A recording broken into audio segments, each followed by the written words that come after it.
Hola Álvaro, ¿Qué tal? ¿Cómo ¿cómo estás? estás? ¿Todo bien? Muy bien, ¿vos, querido? Bien, Tanto va el bien, cántaro al acá. agua que al final se rompe, ¿no? Sí, sí, la verdad, la verdad. Es que tenía que encontrar la manera de que el tema te siente, o sea, que tengas ganas de hablar de esto. Entonces dije, bueno, ya que él, digamos, es un analista político internacional, vamos a llevarlo a él, al tema que a él le gusta. Bien, Sí, digamos que, mi idea. digamos que sí. Me gustaría tratar que hubiera otros temas más alegres, más felices, más interesantes en el sentido productivo que toda esta crisis global que estamos viviendo con aristas que van, obviamente, de lo político, lo económico tradicional ¿no? A cuestiones que ni siquiera hoy tenemos certezas de qué le dieron orígenes, quiénes son los responsables, por lo cual hay un manto de oscuridad, ¿no? De tinieblas sobre eso que hace que el análisis político, económico, cultural, internacional que se pueda hacer no termina de ser completo, o por lo menos quizás el más acertado, porque los datos están bastante, ¿no? Impedidos de acceso, ¿no? No hay tanta facilidad de acceso a esta información. Así que bueno, trataremos en este diálogo de quizás de encontrar un poco de luz allá donde reinan las tinieblas. Y es la idea. La idea es exactamente esa. Eh, Principalmente porque es una crisis sanitaria. A mí me gusta llamarla crisis sanitaria. Ni digo pandemia, ni digo cuarentena, ni uso esas palabras porque confunden a la definición en sí.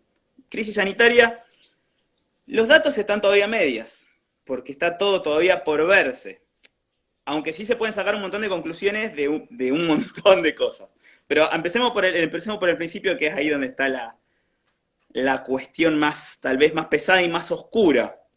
Y a todo esto, hubo algo que ocurrió hace aproximadamente 3 meses, cuando China todavía no había empezado a abrir, que fue que ellos dejaron de declarar casos y muertes. Después hicieron, ¿viste lo que pasó en provincia de Buenos Aires, eso de los 3.500 casos que declararon de golpe? Bueno, hicieron una cosa Uh así, pero -huh. fueron como 80.000 casos. Y eso no apareció en ningún lado, en ningún lado. En ese manto de oscuridad estamos en cuanto a el origen de todo esto. Entonces, te pregunto yo a vos, porque vos como que estás muy interiorizado con, digamos, la diplomacia, si se le puede llamar de una manera diplomacia, que maneja China.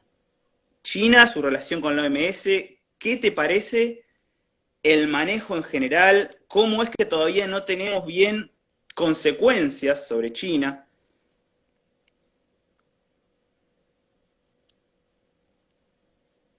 Se tildó. ¿Vos me estás escuchando bien? No, no, no, dejé de hablar.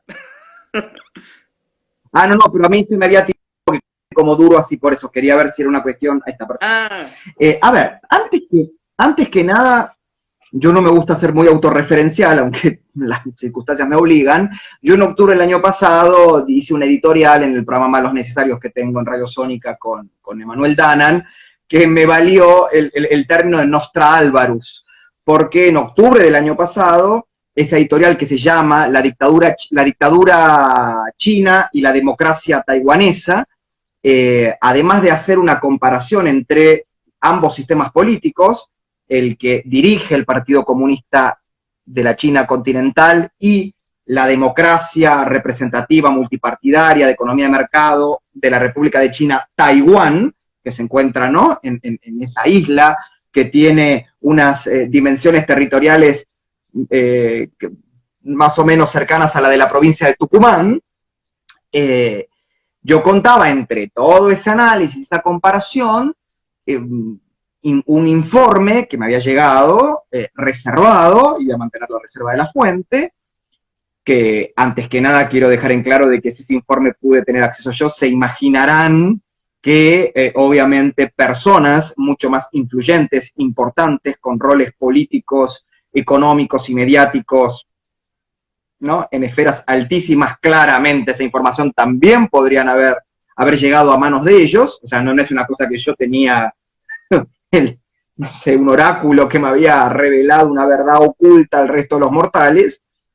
Ese informe planteabas dos cuestiones. La primera, ratificaba la demanda de Taiwán, un país de aproximadamente 30 millones de habitantes, un país que por Producto Bruto Interno, renta per cápita, es la economía número 21 del mundo. Quiere decir que de dar un salto más, Taiwán debería formar parte del G20, por ejemplo. Si hablamos en términos de economía, un país con uno de los mejores índices de desarrollo humano, resultados en índices de Gini, un país que está a la vanguardia en materia tecnológica.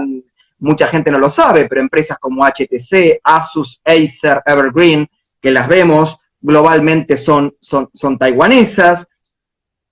Estaba reclamando que este Estado, esta nación de 30 millones de habitantes, que forma parte de los Tigres del Asia, pudiera, aunque sea, participar con voz, pero no con voto, con voz con Z, ¿no? Con voz, pero no con voto, de la Asamblea General de la Organización Mundial de la Salud, para poder manifestar su preocupación sobre la incidencia de la diplomacia incisiva de la República Popular China, que impide que Taiwán participe de foros internacionales en los cuales, si bien obviamente acciona la política, lo que tiene que primar es el bienestar del individuo, el bienestar del ser humano, en este caso, la salud. Digamos, cualquier diferendo territorial, político, económico, que pudiera tener China continental comunista con la democracia taiwanesa, tiene que quedar de lado cuando estamos hablando de la vida y la salud de las personas. Es lo lógico, hay límites. Bueno, China no le interesa, China, o mejor dicho, el Partido Comunista Chino, porque para mí China no existe, lo único que existe es el Partido Comunista Chino. China como es una entelequia, como Estado, pero eso sería para otra charla. Se viene dedicando sistemáticamente a boicotear la participación de Taiwán. Entonces, ¿qué hace Taiwán? A través de comunicadores independientes, a través de las 20 naciones que la reconocen como Estado soberano, y a través, bueno, obviamente, del poder que tiene en términos económicos, hace llegar esta información a conocimiento de la opinión pública, y además de este reclamo de poder participar, una de las cuestiones que planteaba Taiwán sobre China, era que en el centro sur de China existía algo así como una cadena de instalaciones militares, pero disfrazadas de instalaciones de investigación civil, algunas en temas médicos, otras en temas biotecnológicos, puntualmente en la provincia de Hubei, cuya capital es la ciudad de Wuhan, y que ahí había una duda sobre, por un lado, que podría suceder una crisis sanitaria, planteaba Taiwán, en ese epicentro, y por el otro la sospecha que en esa red de instalaciones cívico-militares dedicadas a la investigación biomédica y biotecnológica, se podrían estar sintetizando bacterias y virus, vaya a saber con qué finalidad. Lo que planteaba Taiwán también era que, bueno, que una de las estrategias de China es, como diría mi querida amiga Antonella Marti, romperte las piernas para después venderte las muletas. Entonces, en este caso sería inventar la bacteria o el virus, inventar la enfermedad para después venderte la cura, o inventarte el arma bacteriológica para después venderte el equipamiento de bioseguridad. Entonces, cuando uno recibía esa información, te obligaba a cotejar la información y te encontrás que efectivamente Wuhan no es una ciudad marginal en China continental. Wuhan es una ciudad de aproximadamente 12 millones de habitantes. Wuhan es un polo tecnológico, capital de una provincia muy importante como es Hubei. Aproximadamente en Wuhan hay unas 1.700 empresas tecnológicas e incubadoras de empresas tecnológicas, lo que podríamos decir un Silicon Valley o un Bangalore, no un Silicon Valley en Estados Unidos, un Bangalore en India, o Osaka en Japón. Estamos hablando de una zona marginal y, o casualidad, porque estas cosas no, o casualidad o causalidad, en Wuhan está la sede del Centro Chino para la Colección de Virus y Bacterias, que forma parte, además, de la Federación Mundial de Colecciones de Cultivos de Virus, que es una federación internacional de instituciones similares que trabajan, ¿no?, la investigación genotípica, ¿no? Yo no soy especialista en esto, piensan que yo no soy inmunólogo, yo no soy biotecnólogo, yo estoy tratando de llevar esto a un lenguaje más coloquial, pero digamos como que es un lugar donde estos temitas se vienen hace rato tratando, ¿no? Y bueno, el resto fue historia. O casualidad, suponemos, febrero-marzo, sucede el Chernóbil virológico en Wuhan, y al día de hoy todavía no sabemos si esto fue desde, me da risa, ¿no?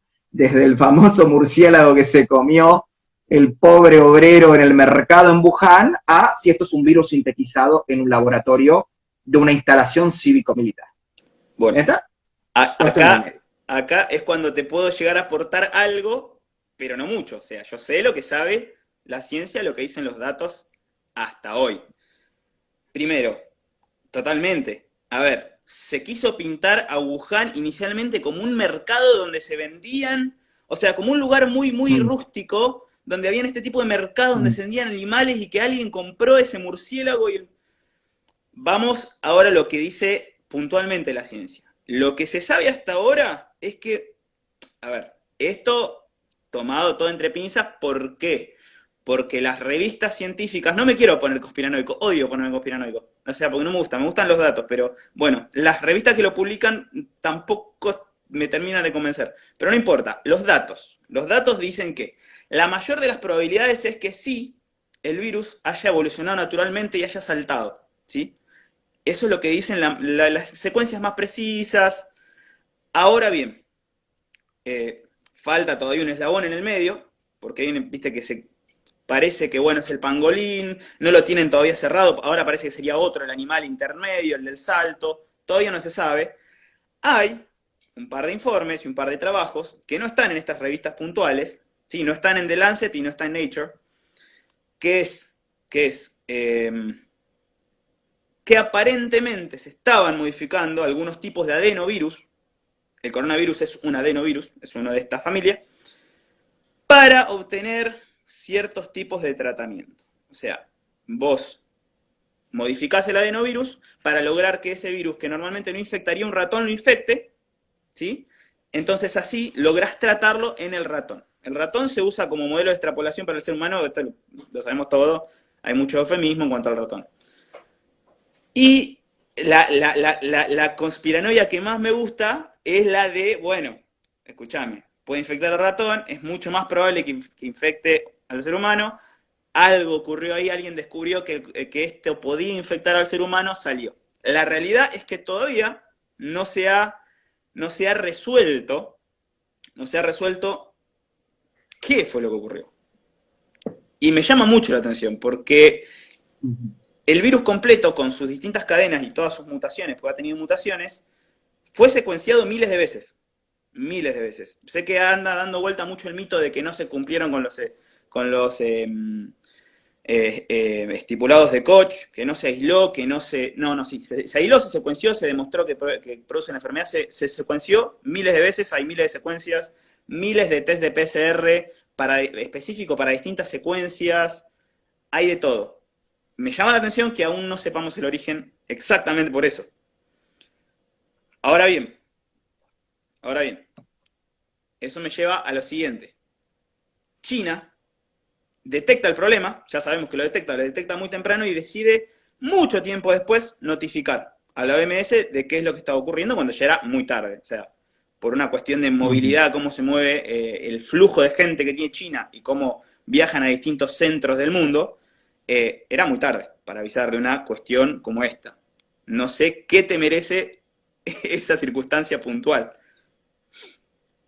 A mí lo que me llama poderosamente la atención, que el 31 de diciembre del 2019, en simultáneo en China, empieza un proceso de instalación masiva, por ejemplo, de termómetros infrarrojos corporales en aeropuertos, estaciones de ferrocarril, estaciones portuarias.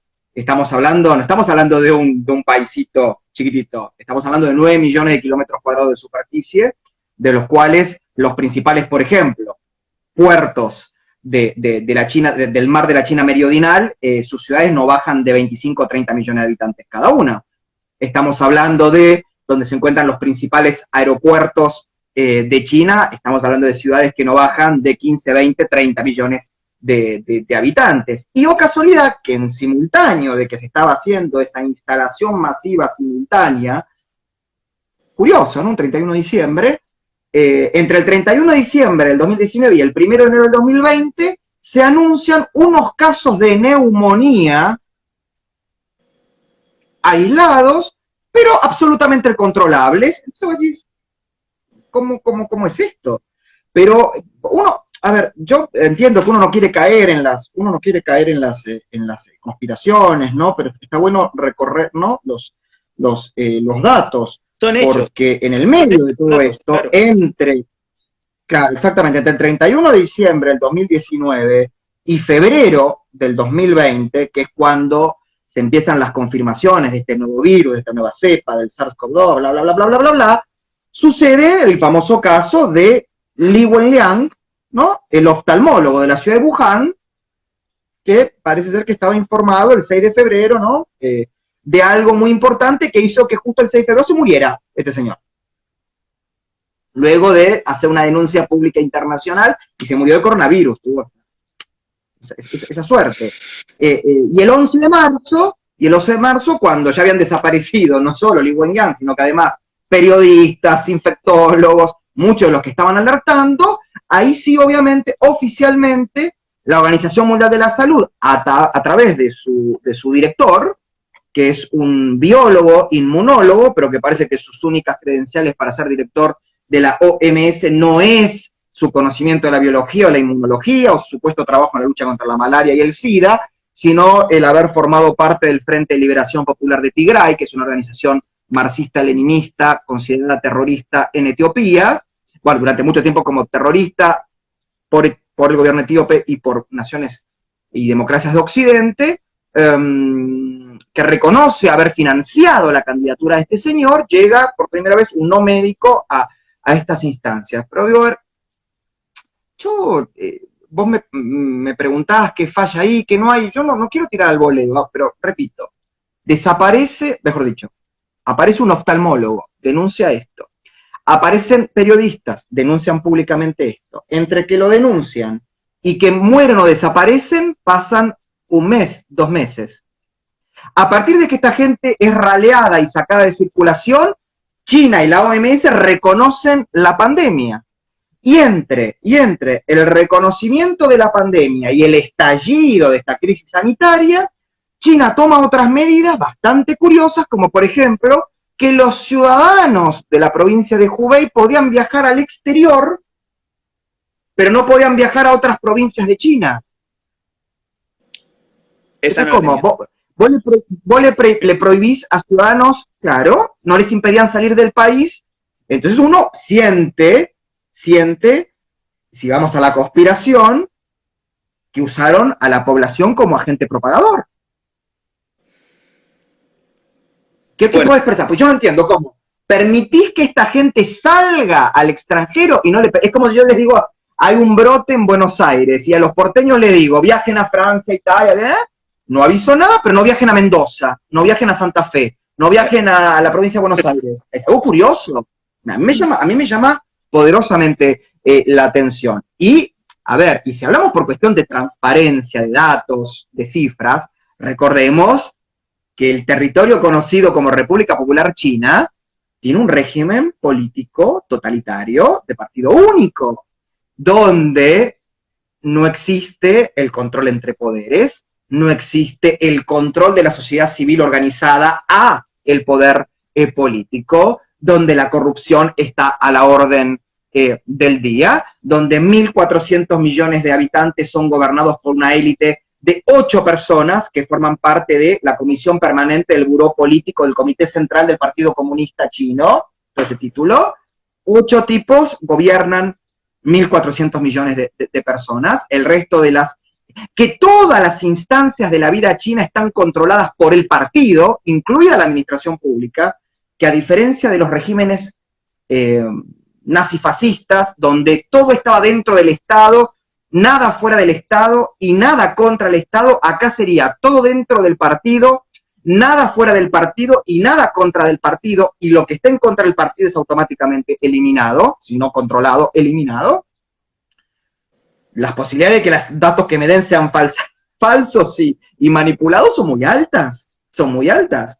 ¿Qué seguridad me puede dar a mí una nación que viola sistemáticamente los derechos humanos? Una nación que todo es absolutamente orquestado y dirigido por una camarilla, donde hoy, por primera vez en la historia de esta entidad llamada China comunista, el líder de estos 8, en este caso Xi Jinping, por primera vez tiene más poder que Mao Zedong.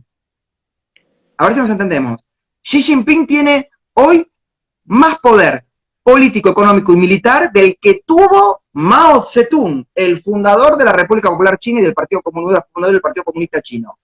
Hoy Xi Jinping es jefe de Estado, secretario general del partido, en realidad es secretario general del partido, jefe de Estado y presidente de la Comisión Militar Central. Maneja todo.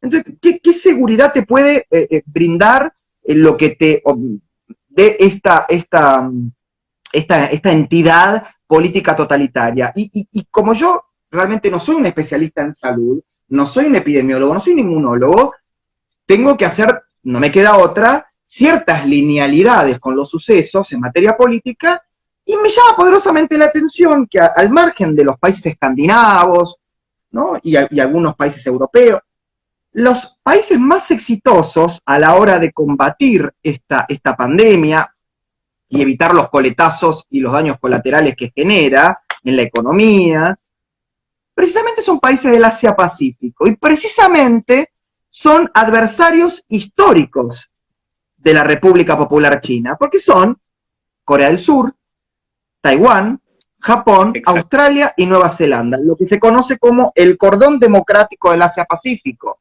¿no? Que es como, ¿no? como una cadena de estados democráticos que le pone un freno principalmente a los intereses expansionistas territoriales y militares a la China comunista, y que además tienen mucho conocimiento por información de inteligencia de lo que hace, ¿no? y deja de hacer China. Y no por nada aplicaron, me parece a mí, dos, formas de encarar la crisis sanitaria, pandémica, como la quieran llamar, que son claves. La primera, entendieron que no había que caer en la falsa disyuntiva de economía o salud. Punto número 1.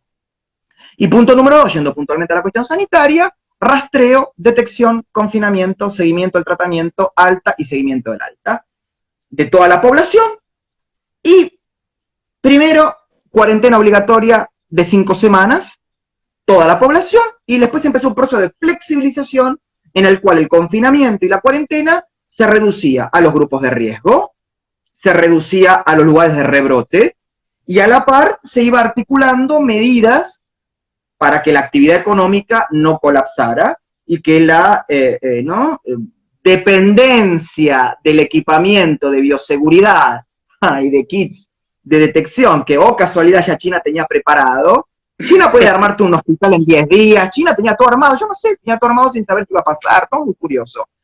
Y bueno, y no por nada hoy se destaca lo que fue la gestión del ex primer ministro chino, japonés Shinzo Abe, lo que la primer ministra de Nueva Zelanda, Jacinda Ardern, llevó adelante, el presidente de Corea del Sur, la presidenta de Taiwán, Tsai Ing-wen. ¿Por qué? Porque los tienen muy conocidos a estos señores, saben muy bien quiénes son estos señores. Entonces, no se dejaron llevar por las indicaciones de China o de su división de asuntos internacionales, que yo llamo la OMS. La Organización Mundial de la Salud es el área de asuntos internacionales del Ministerio de Salud chino, digamos, una cosa así. A ver, más no te puedo decir. No, a ver, primero. Más no te puedo decir de lo que yo intuyo, ¿no? No, lo primero que tengo que decir es, vos, o sea, tenés el tema preparadísimo, porque todo lo que acabas de decir, digamos, engloba la cuestión en sí. Ahora, hay que ver porque lo que acabas de decir es clave, lo que acabas de decir es clave. Ahora, hay que tener en cuenta una cosa. Cuando China tiene los primeros datos, y le da los primeros datos, que nadie sabe si esos datos que transmite son o no veraces, todos nos imaginamos que no, pero no importa, tomás los datos, se elabora un modelo desde la OMS, que ese es el modelo que transmite, ¿sí?, a todo el mundo. Que es el modelo que predecía, lo que dice Milei todo el tiempo, que predecía una nueva gripe española, o pseudo, con una mortalidad mucho más alta. Eso lleva a sugerir el tema de confinamientos y hace que los países tengan que tomar decisiones ya, decisiones en el momento. Y acá es donde se empieza a dividir, se empiezan a dividir las aguas.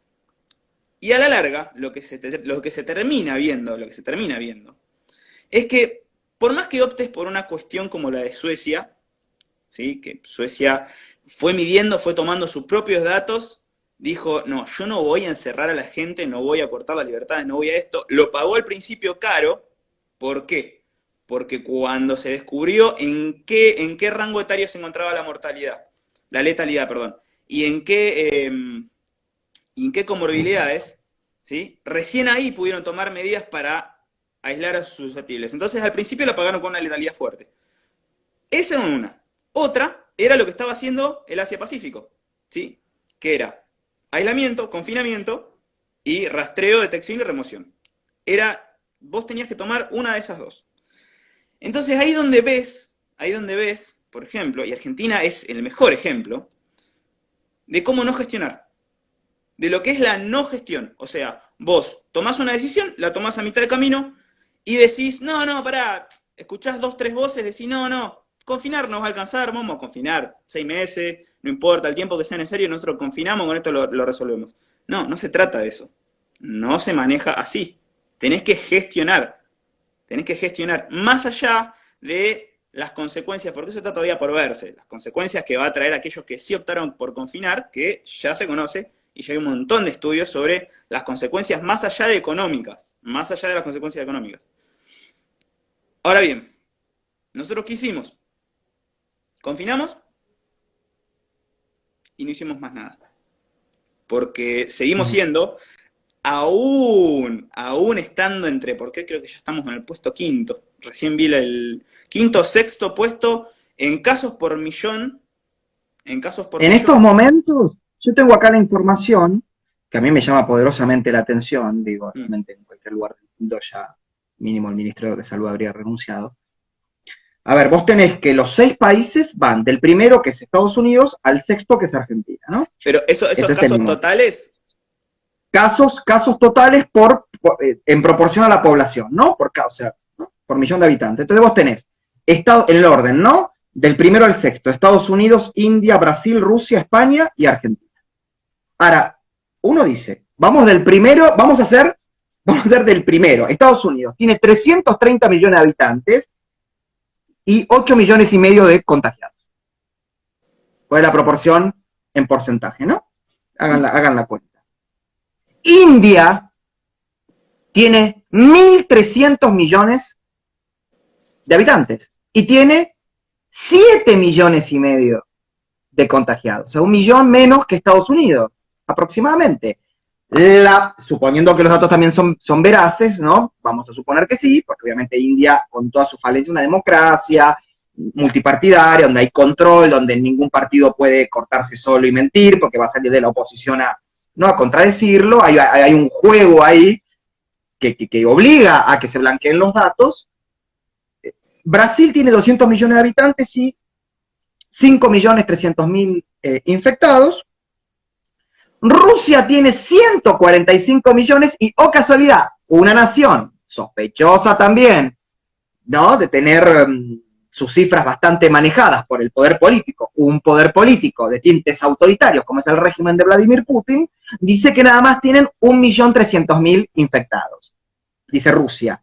Ahora bien, España y Argentina, que están a 2 millones de personas de diferencia, 47 millones España, 45 Argentina, tienen las dos casi 1 millón de infectados. ¿Quién fracasó? ¿España o Argentina?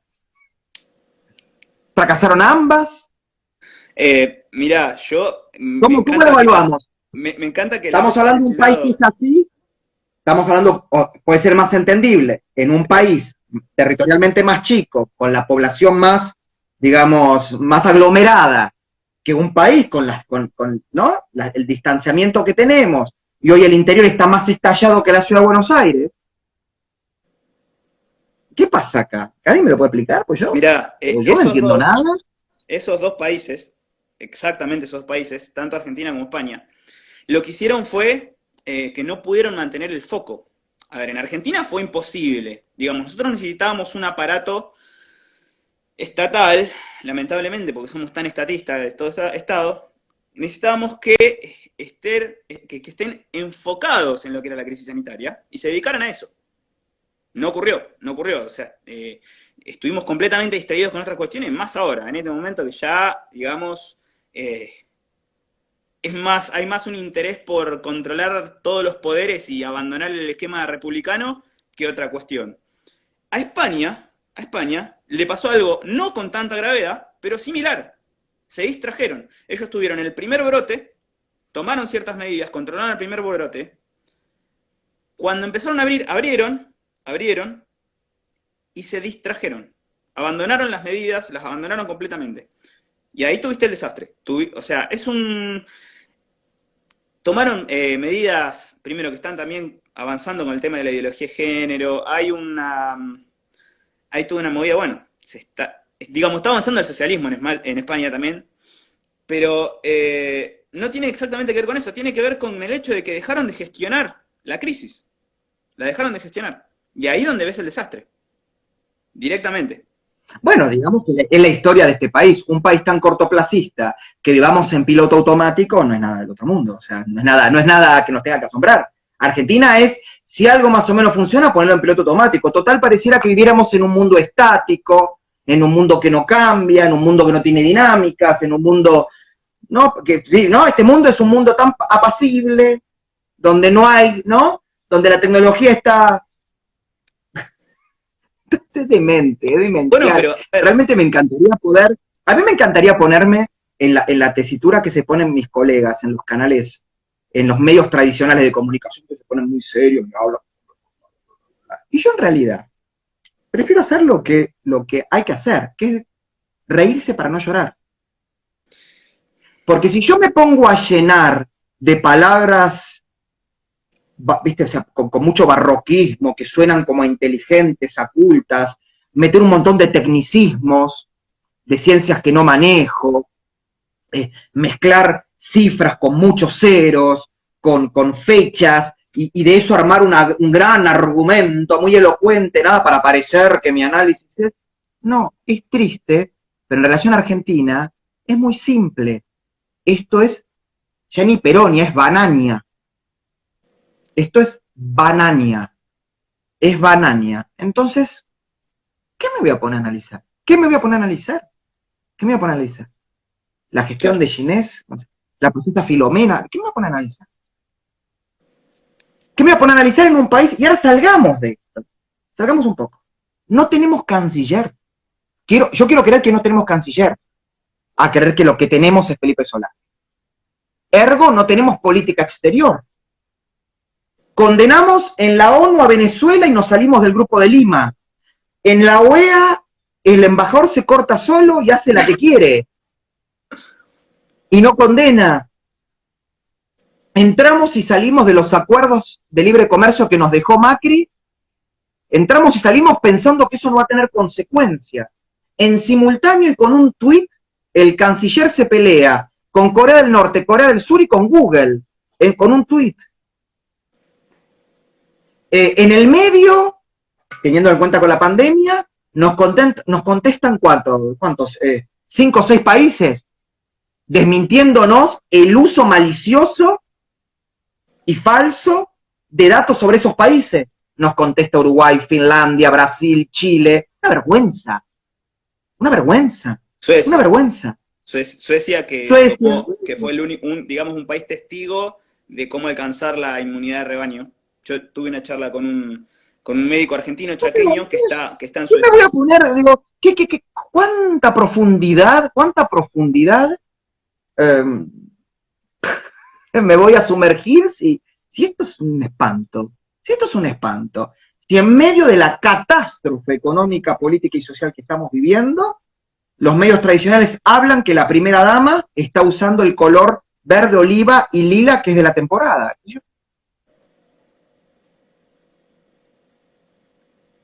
O estamos debatiendo, no sé, el sexo de los ángeles. Yo no. ¿Qué me voy a poner? Yo podría acá, me pongo acá, vos me decís, uy, tenés muy... En realidad no es que tengo muy armado el argumento, vengo analizando lo que los medios internacionales me informan No, y a su filtro. yo digo eso en cuanto a lo que te preocupaba charlar la cuestión. Y yo digo, no, pero en realidad lo tenés clarísimo. O sea, no. No, pero es porque te repito, hago una linealidad Bueno, política de sucesos. O mejor dicho, hago una linealidad de sucesos políticos. Y me pregunto, ¿es casual o causal que los estados que mejor manejaron la crisis son los estados del Asia-Pacífico que mejor conocen cómo actúa política y económicamente el régimen comunista chino? Pink. Para mí es causal, no es casual, es causal. Ahora, está bien, y Jacinta Ardern, el primer ministro de Australia, te pueden poner la carita divino, re bueno, re lindo, está todo bien, pero ¿no? Tienen servicios de inteligencia, tienen comités de emergencia, tienen una cancillería de primer nivel que los asesoran, ministerios de salud donde hay más gente vinculada con lo científico-técnico que con lo político. Entonces, Jacinta Ardern te puede mostrar que le da la teta al hijo en el Parlamento, con ninguna estúpida. No es el chupateta, no es el chupateta que teníamos diputado, le da la teta al hijo en el Parlamento. Pero esa mujer llegó a primer ministra de Nueva Zelanda, no porque es estúpida.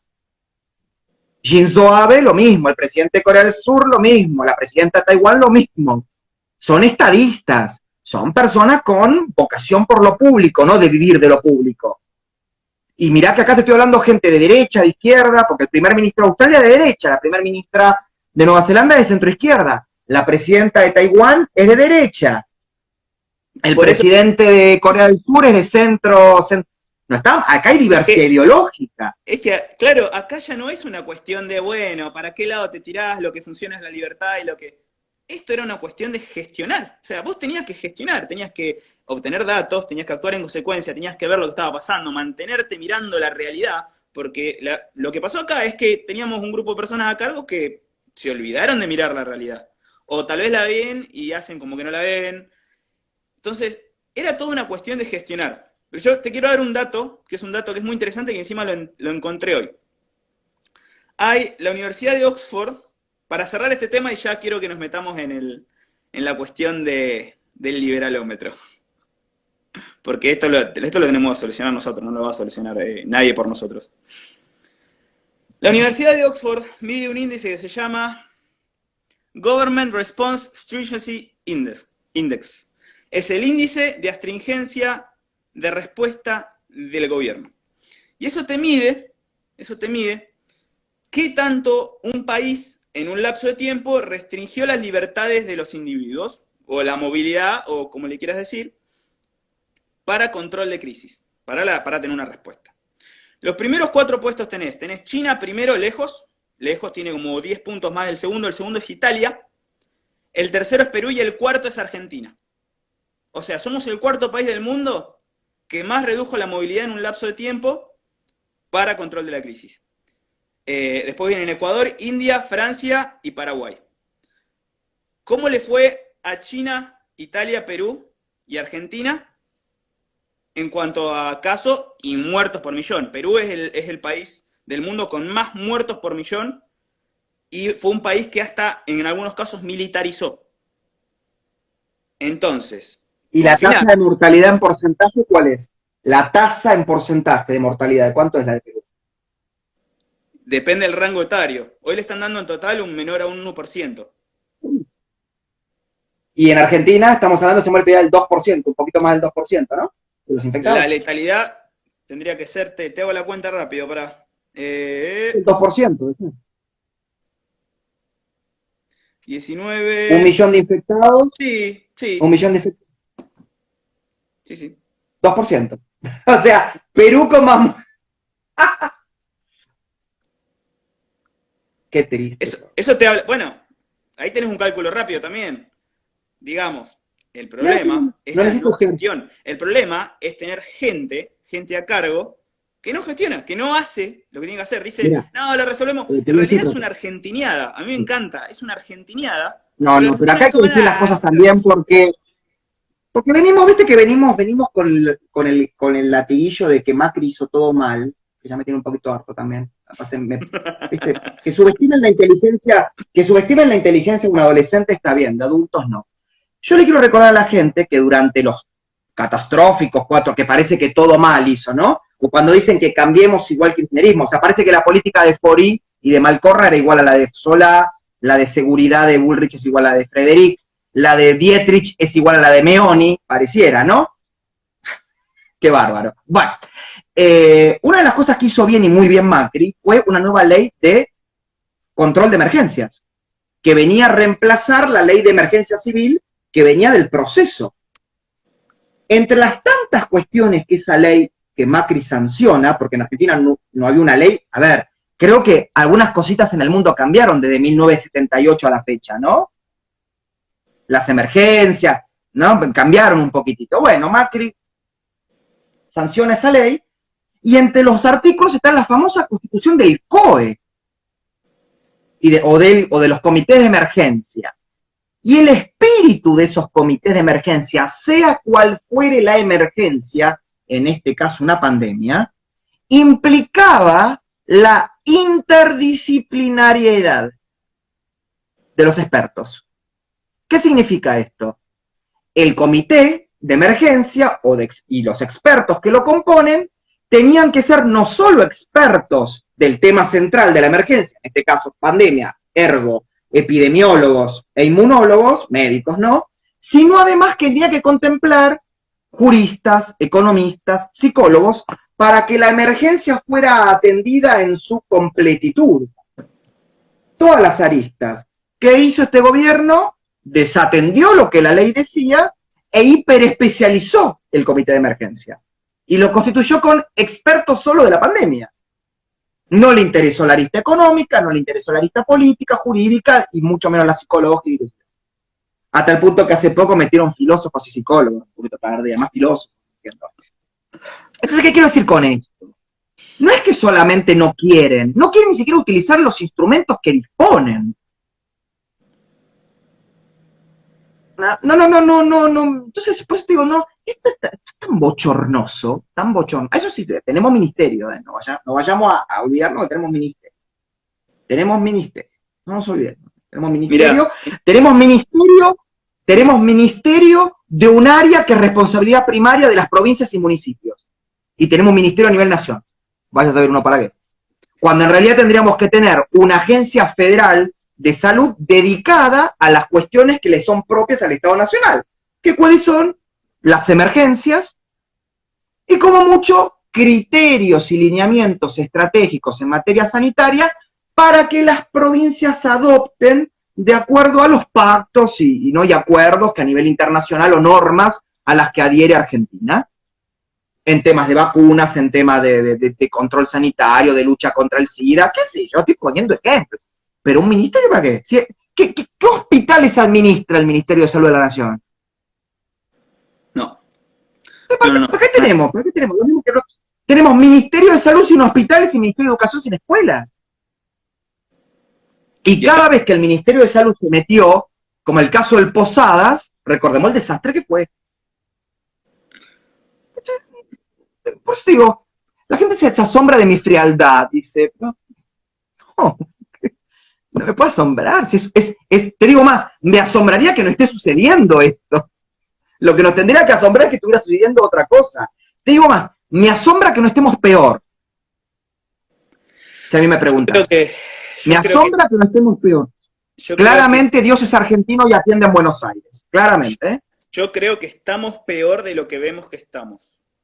Y solamente no nos damos cuenta de lo mal que estamos. Eh, y eso me lleva a lo siguiente, que es un tema que yo no puedo creer que esto siga generando divisiones. yo no, realmente no puedo entender cómo esto sigue generando divisiones. Tenemos que dejarnos un poco de joder, y acá me pongo un poco, con esta cuestión de no, si vos decís tal cosa, no sos liberal, vos no querés la libertad de la gente, vos querés, a ver, vamos a ponernos todos de acuerdo en una cuestión. Seas libertario, liberal, minarquista, liberal clásico o socialdemócrata. Las libertades individuales no se rompen, son un hilo conductor que te orientan cuestiones. Ahora, cuando vos caes en fundamentalismos, terminás o bien como estamos hoy, o en el extremo de la división de aquellos que tendríamos o podríamos hacer algo al respecto. Esa cuestión de los fundamentalismos, de decir, no, este no es el ideal que yo me imagino para... No, a ver. Estamos viviendo un desastre en un país que dejó de ser república hace ya varios meses. Y tenemos que ser conscientes de esto. Tenemos los aparatos, pero la influencia del Ejecutivo sobre el Legislativo y el Judicial son claras. El Judicial ahora parece que, bueno, tuvo un pequeño chispazo de reacción, pero eso no deja de demostrar el problema institucional que tenemos. Entonces, hay una prioridad. Nos tenemos que dejar un poco de jugar con el fundamentalismo y el ideal que cada uno quiere, porque hay una prioridad. Acá la prioridad es que tenemos que volver a la normalidad, si le podemos llamar de una manera. Tenemos que volver a ser un país normal. ¿Te puedo pedir un favor? Sí. ¿Te puedo pedir un favor para, la verdad es un tema que ya mucho lo vengo hablando, y además yo soy víctima permanente de esto, de este liberalómetro. ¿Podés hacer de nuevo la secuencia de todas las corrientes del pensamiento que terminaste en socialdemócrata? Pero sí todo, por favor. Bueno, si querés, arranco del extremo, qué sé yo, anarcocapitalista, para nombrar todas las expresiones políticas que vos dijiste. libertario, liberal clásico, centro, socialdemócrata, socialista, conservadores democráticos. Bueno, perfecto, listo. Para que todo eso exista, se pueda desarrollar y se pueda transformar en una oferta electoral y de gobierno, o mejor dicho, una oferta electoral que se transforme en gobierno, tiene que existir un sistema republicano y democrático donde se pueda desarrollar. Por si vos me preguntás a mí qué soy yo soy republicano. Claro. Yo ya no digo ni que soy liberal. ¿Por qué? Porque ¿para qué decirle si soy liberal donde no tengo dónde desarrollar el liberalismo? Claro. Yo para poder ser de izquierda a centro-derecha, tengo que estar conviviendo en un sistema político democrático, activo, pujante, vigoroso, dinámico, innovador. Bueno, las adjetivaciones directamente no van. ¿Por qué? Porque no existe el sistema político. O sea, no le puedo agregar el dinámico porque no hay ni sistema. Entonces, hoy yo soy republicano. Yo hoy, ¿cuál es mi lucha? Mi lucha es, ay, qué horror decirlo así, pero bueno, mi combate es batalla, lo que quieras. Por un sistema republicano que implique el respeto irrestricto y sin ambajes y sin pruritos a todo lo que está acá. Incluso aquellos artículos que no me gustan, como el 14 bis. 14 bis. Me parece una aberración. Claro. Como una aberración. Acá los tengo todos marcaditos, los que me gustan. Pero mientras esta sea la norma suprema del país y esté vigente, hay que respetarla. Y esto implica separación de poderes, control entre los poderes, control de la sociedad civil sobre los poderes, respeto a la propiedad privada, igualdad ante la ley, todos los mecanismos de desplazamiento de funcionarios que incurrieren en traición a la patria, y entiéndase traición a la patria como atentar contra los intereses de la nación, y una de esas formas, por ejemplo, es el incumplimiento sistemático de los deberes de funcionario público / el enriquecimiento ilícito de la función pública. Eso es traición a la patria, según la Constitución. No es atentar contra la integridad territorial solamente. No, también eso. No cumplir tu mandato, no cumplir con tus funciones y afanarte la del Estado, la de todos, es traición a la patria. Y fíjate, respeto a la propiedad privada, igualdad ante la ley, que es la única igualdad que existe, la ante la ley, el resto no son iguales. Nada más que, o sea, no es tanto. respeto a la propiedad privada, economía de mercado, qué sé yo.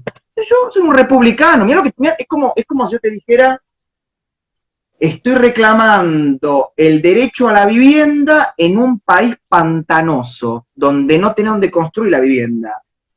Vos primero tenés que tener, aunque sea un piso de tierra firme para construir vivienda. No, todo el país es un pantano, que no es, pues yo quiero que haya edificios, rascacielos, ¿dónde? ¿Sobre qué base lo vas a construir? Pedazo de imbécil.